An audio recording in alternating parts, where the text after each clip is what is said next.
Hi ma'am, very good morning. Ma'am live this thing na daba se kuire ne ha. Ado live tham dai se kenoma bien daba na traga hiding ba le kan eta live se thaning ba. Po samne iraga hekta bien bi yoda ba se. Do aina live thage khalai ba sigi maramdi hoi kana gumba khara na di lana chakidoi ne. Ado aina hiding ba nungi atra dudi madum khangbi gani. Hoigi Manipur ki situation je ai si chahi hairaga mina lana atok basu ai hojik phawbada aina chahi 30 ga taret makung phara amatung hoigi Manipur da tangdu leita da base adum tara la eba tangdu hoigi kya ni santi haigadra hoigi peace se solai leita masina ama hayeng na ama hangchit na ama masem na ama om leba kino je aina gyan tarak padai hai tare makeup tholok padai gi gyan tarak bai je 1992 93 91 sai edum gyan ta ba khara hawram ne ba gyan ta ba na ek tak to bad te khara kala aina je nasri gum ka ba ba adai class kg gum ka ba 1 ka ba matam ni na matam nu de ge tum kok sida gyan yam ta daga su kerom thoki mali ne hai bagi khangba ngam ba se adui matam nu dagi hauna Manipur se ne gyan tarak ado aina gyan ta ngai dei ju tum wari myam leigra bane ba no si dei hai ninge ba sengna ado ai si hai adi myam na lana lowni amana lan lowbi gano munna tabi raga aina hai ninge wa se o man hai siniko hai ba khanbi ho aduga lan lowbi gano hujik tribal oina natraga community oina achauba umbrella adu ada kino tawdebida furup mari leyeba Manipur yam chauna Meitei is the umbrella na te aigi mot ni ko chumbala lambi ai Meitei Kuki Naga Pangal yam chawba community mari je khundar leyeba Manipur sida myam munna tabiu ai haijaningi ba potse sum klato adu hoi hoji phawgyo na di lanjao yoina thokhiba misunderstanding dagi Meitei amdi Pangal smaina thokhiba di tare ai samakti adumadi yawjahudre thengna hudre aduga Meitei ga Naga ga ekta achauba wathok oidana thoktraga ju June 18 di thokre handakna amuk misi mina direct thuaga Kuki ga Meitei ga achauba keno moidana thokre ai Meitei wari ni ko li rei se si je community khudimakte di dum loi lei Kuki ga su tribe myam ama Meitei oiro ama oiro myam khana ba legre Naga gi su legre adai di Pangal gi su leire dum myam leire ba macha myam thok tab natte ba asi di tasengna khangbo wasalak pa gi ama usal e ba Naga na tale Naga gi separate sabna hai bada Nagaland gi Nagalim hai ba kino ma tale na Kuki na Kukiland hoi Kuki mrak te ru jo len abra jogam len hai bra dumaina su lei aina mai gi len je tan rak pai tare ado ngarang na handing wakan je sum khandala kanda taseng na ne hujik su budget ama tribal gi oiba budget ama apun bagi hill gi hai tare tribal gi mahai bra doi ka kawre adumaina mohi oiba budget ama smai khai ko len hai petang matai aina pa bada hai tira na trak amadi oram bi ai adumaina ma thengna gi ba ado ai yamna aina hoidi yamna academician oidana ekta larik paraga natraga adumadi nachade leibak ki oiba issue da yamna penda peli pendi haba se sum nei naraga yengaga thiraga asmana torisna kaino adai mana torisna phabra phatabra se khanjaraga yengjaba mi amane ba khodi yam seng haraga de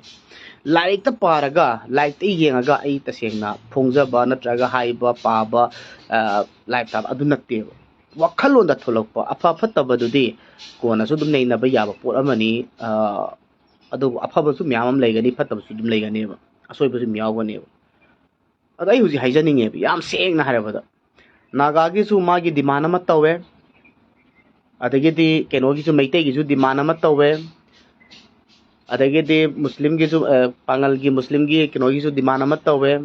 Kuki demand amat tawe haidi ba frup mari achouba haitare majority bidi Meitei no oiraga su laidiba religion da base toragadi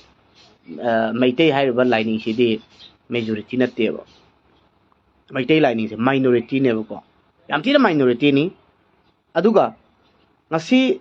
Meitei amadi Pangalna tamda leiminare marakta kabui leiminare marakta tangkul se leire mayam ama leireba Imphal manungda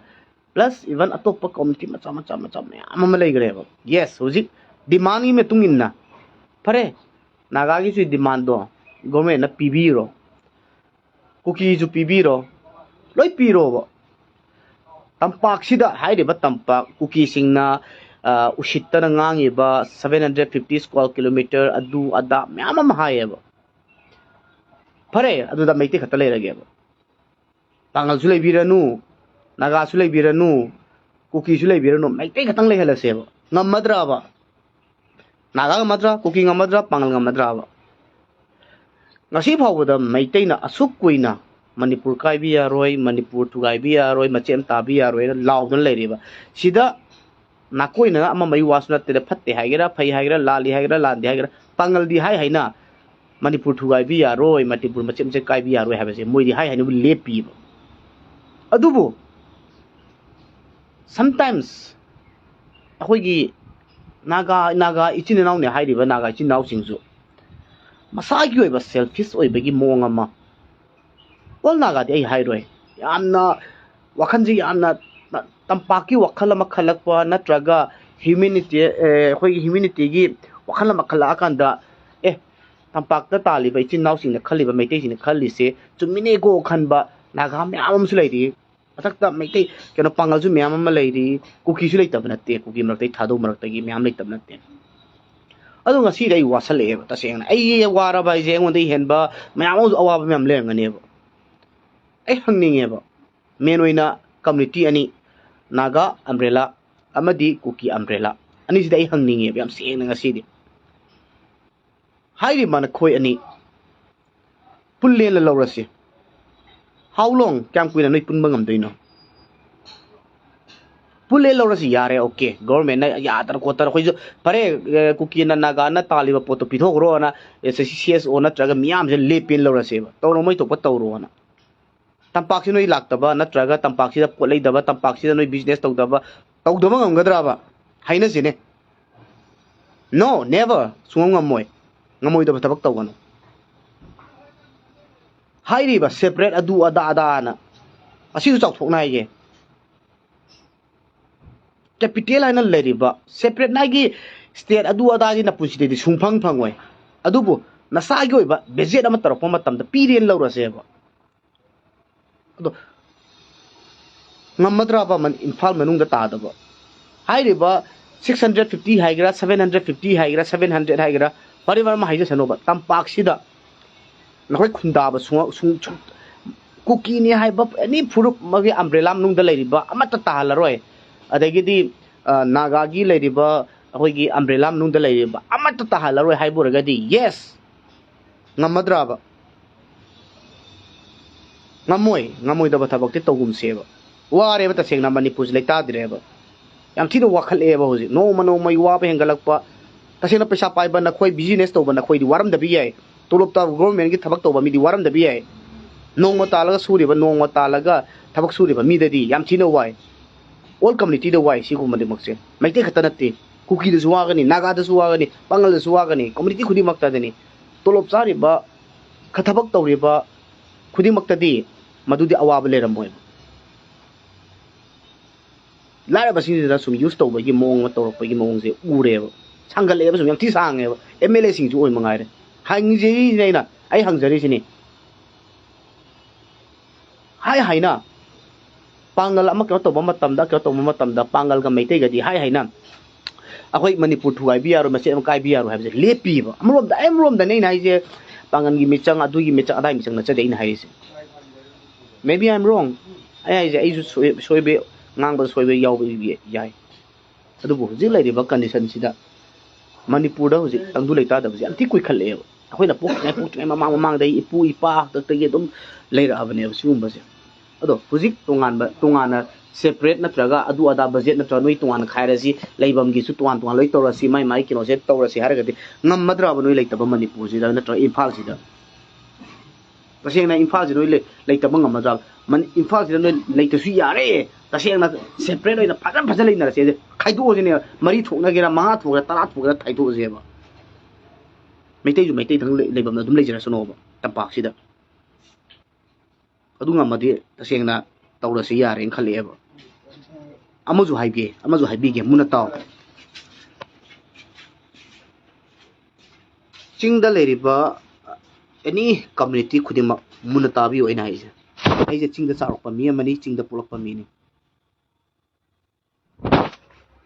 ꯑꯋꯥꯕ ꯃꯐꯝꯗꯅ ꯀꯅꯥꯁꯨ ꯂꯩꯅꯤꯡꯗꯕꯅꯤ ꯍꯥꯏꯕꯁꯦ ꯉꯁꯤꯁꯨ ꯍꯥꯏꯔꯝꯒꯦ ꯆꯤꯡꯗ ꯂꯧ ꯎꯕꯒ ꯇꯝꯄꯥꯛꯇ ꯂꯧ ꯎꯕꯒ ꯌꯥꯝ ꯈꯦꯠꯅꯕꯅꯤ